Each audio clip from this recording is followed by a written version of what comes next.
बिस्मिल्लाहिर्रहमानिर्रहीम। अस्सलाम वालेकुम दोस्तों, आज है 21 जुलाई 2025 इस्लामाबाद सब्ज़ी मंडी। और ये माशाल्लाह आप देख सकते हैं जी। ए लो जी, ये लो लोबिया है ना जी, सफ़ेद लोबिया, ये फ्रेश लोबिया आ गए जी, ये देख रहे हैं माशाल्लाह।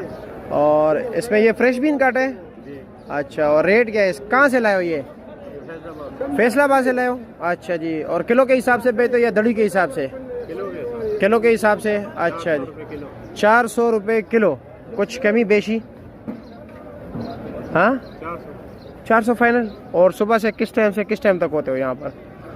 ये सुबह रात को आता है 2 बजे। रात को 2 बजे आता है। और दिन के किस टाइम तक आप इधर ही होते हो, ताकि लोग आपके पास आए ना खरीदने, अगर कोई खरीदने आ रहा हो? 9 बजे तक आती। हाँ, 9 बजे तक। 9 बजे तक, सुबह 9 बजे तक। इसके बाद नहीं होते हो? आपका नंबर है कोई? क्या नंबर है? 0315 53 57 824। ये सामने शो देख रहे हो जी, ये स्वाद कोस्तान का मिशा मोहम्मद नज़ीर मोहम्मद शौकत 147 148 दुकान के सामने। ये बंदा इधर, ये चौक है जी, ये सारा यहाँ पर ये बैठा हुआ है। इसका नंबर मैंने, हाँ, वारिस शाह कटिया। और ये नंबर मैंने आपको दे दिया। अपने ज़िम्मे पे अगर आप लोग इनके साथ डील करना चाहते हो तो अपने ज़िम्मे पे इसके साथ आप डील कर सकते हो। आपको मैंने नंबर दिया।